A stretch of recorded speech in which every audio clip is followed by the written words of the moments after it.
Transcaucàsica, dia 15. Bueno, porto ja 5 hores de ruta. Us explico. Aquest matí he deixat els russos allà, que anaven amb calma, i jo, com sabia que avui seria un dia dur, m'he llevat ben d'hora, a 6 i pico, i a les 7 i mitja o així, o abans, he començat a caminar.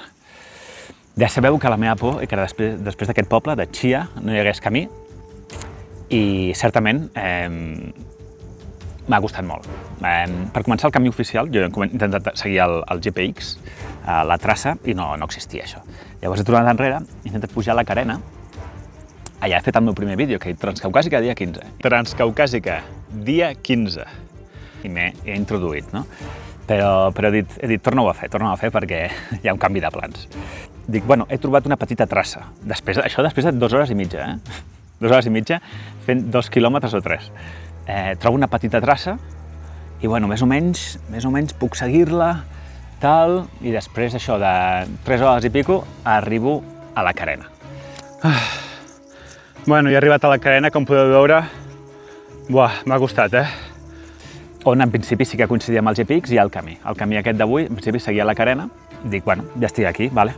Començo a caminar i, bueno, sí que és veritat que es podia seguir, o sigui, es podia fer, certament, aquesta ruta d'avui, però era molt complicat perquè no hi havia un camí establert, hi havia unes herbes aixafades, llavors havies de passar molta estona per sobre la herba, un munt d'aranyes, vull dir, se'm ficaven aranyes a sobre, no imagineu taràntules tampoc, però aranyes així petites que es ficaven, i saps, vull dir. I, bueno, segueixo, i hi ha un punt que dic, ostres, porto ja 5 hores, o 4 hores i pico, i he avançat, res, 5-6 quilòmetres, no? Bé, em trobo en una disjuntiva. He estat caminant ara aquesta estona, el camí és una merda. Té trossos que estan bé, en el sentit que, bueno, que és un camí estret, complicat, però és un camí, però té trossos d'herba, tipus caminar per aquí, saps?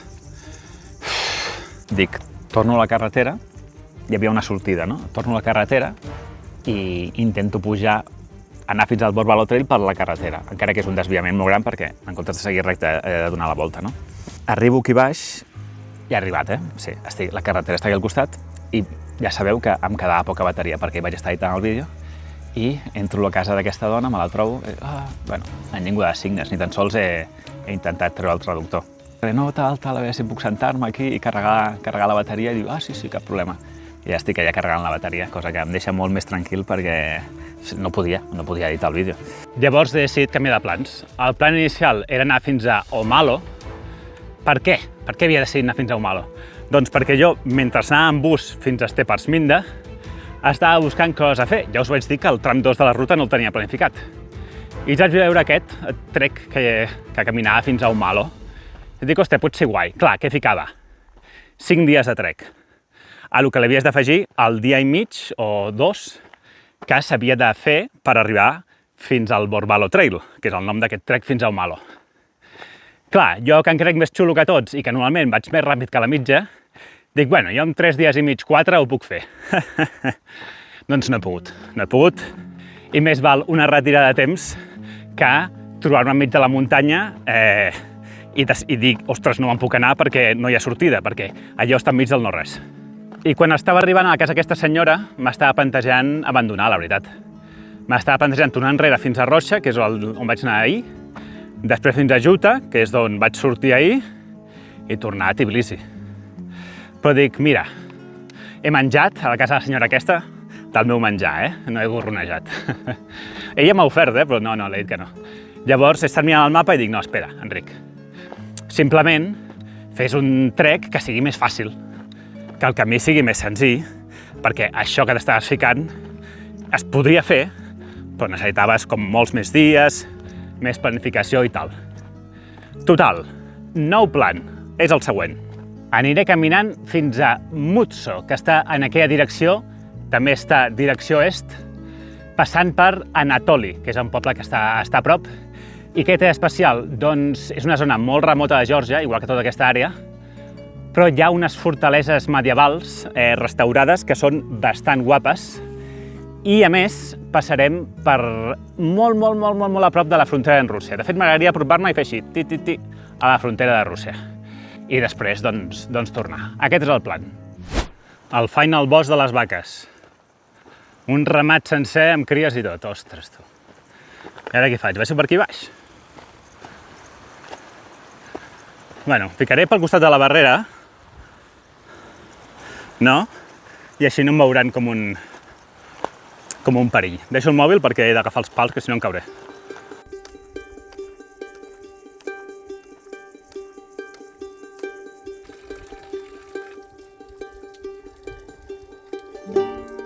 Doncs aquest és el pas d'avui. No molt complicat aquesta vegada, té 4 paraules, però bueno, ho resumirem amb Gelle Pass. Són 500 i pico metres de desnivell positiu per aquesta carretera que serpenteja. Anem tirant, paciència.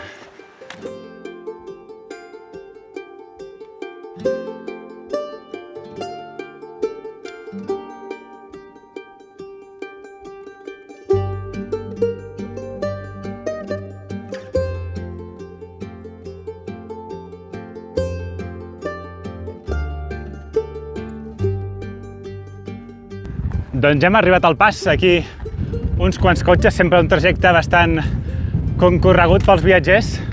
Us ensenyo el que en teoria hauria d'haver fet si no hagués fet aquesta desviació final. Hauria d'haver pujat per aquí, baixat per aquí, baixat per aquí, pujat, baixat i després cap al fons. Una matada. Una matada. Bé, allà hi ha un cartell, anem a mirar-lo. Vale, mapa molt important. Ahir vaig sortir de Juta. Llavors vaig venir per aquí i vaig arribar a Rocha, després vaig baixar i vaig pujar fins a Chie. El trail d'avui anava fins aquí, val? I més o menys per aquí enllaça amb el Borbalo Trail, que us he dit. Val, com podeu veure, el Borbalo Trail anava per aquí i enllaçava aquí, en aquest poble d'aquí, i al final fins a Umalo. Com podeu veure, no hi ha traça. No hi ha traça, per tant, crec que he fet bé de descartar l'opció. Llavors, ara estem aquí i el que faré serà pujar fins aquí, aquesta vila d'aquí i una altra que hi ha aquí hi ha la frontera amb Rússia que us he comentat, Russian Federation, i baixem fins a Mutso. Aquest és el plan, crec que ara queda bastant clar.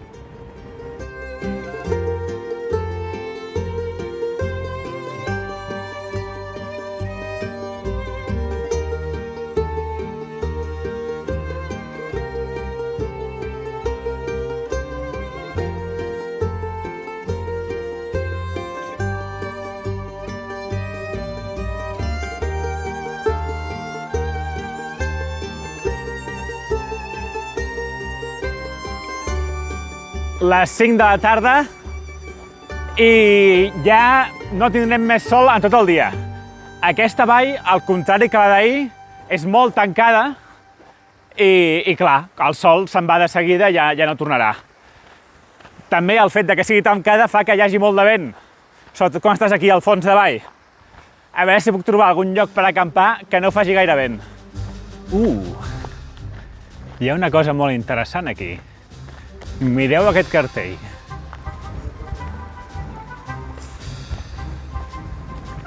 Hi ha com 20 persones que m'estan mirant ara mateix. Una taula de 15-20 persones que m'estan mirant. Jo m'apropo, a veure si em donen una cervesa. Bueno, increïble. Saps aquestes coses que passen només a la gent que veus els vídeos de YouTube? Doncs m'acaba de passar a mi. Veig el lletrero aquest de la cervesa artesana i això, em venen a... Sí, espera.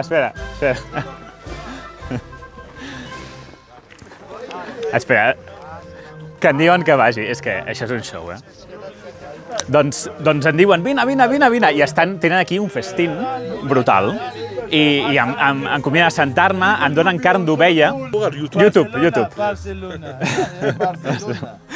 Aquest senyor que diu que li agrada el Barça, li ha donat una pulsera del Barça.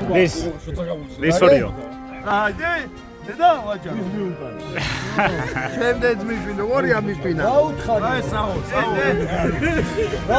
I bueno, una cosa curiosa és que tenen la taula parada de menjar que sembla deliciós, vull dir, per exemple, allò a mi m'encanta, aquesta cosa del Virgínia, però ningú està menjant res.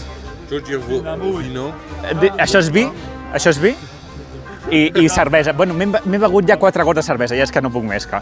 Llavors els estic dient, bueno, molt amables, no sé què, me'n vaig perquè he de trobar un lloc per acampar i diuen no, queda't i pots acampar aquí. I bueno, doncs res, doncs acamparé aquí. Moltes gràcies, Matlova. I res, doncs intentaré no beure més cervesa perquè si no m'emborratxaré a saco. I aquí s'acaba una mica el dia. Després fem el resum. Bé, final apoteòsic, un dia molt estrany. Han sortit, crec que 30 o por ahí quilòmetres, 1.500 de desnivell positiu. Al matí, malament, perquè volia completar el que tenia previst i m'he donat compte que no era possible. I bueno, encara que no ho tenia planificat des de casa, m'ha fastiguejat una mica perquè, bueno, doncs, quan tu dius una cosa que faràs, després no la fas, doncs, bueno, tal. Però no és drama, I després, doncs, m'he reconciliat una mica amb mi mateix i dic, bueno, doncs canvio de plans i vaig fins al poble aquest, que ja no me'n recordo el nom, Musto. I això, últim que ha passat, que són les 8:20, encara és d'hora, la festa segueix, de fet, jo estic gravant ara aquest vídeo i ara després me'n torno, Ara me'n torno, sí. Vegades que m'he perdut infinites, aquest matí doncs m'he perdut infinites vegades. Vegades que m'he caigut algunes relliscades també, clar, vas caminant per jo no sé si. Refrescos cap, cafès un, el de la tenda, i cerveses, doncs, ja em porto com 4 o 5. I ara em volen donar vodka. Atenció. Fan molts brindis. No sé per què els agrada fer molts brindis.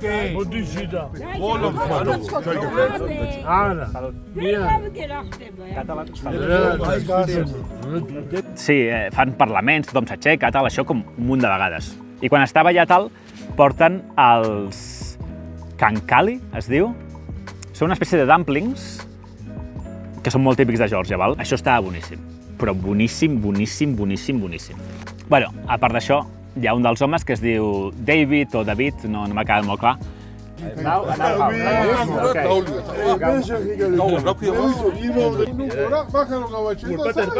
Tradició georgiana, aparentment.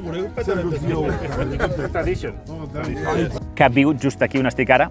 Ara estic a uns, posa-li, 50 metres o 100 metres d'on estaven abans i m'ha dit, vine, dic, vaig a entrar a la tenda. I diu, vine, i m'ha portat aquí i aquest lloc és perfecte. Aquest lloc és pla i a més està lluny de la festa, vull dir que poder dormir perquè ara mateix no sento res.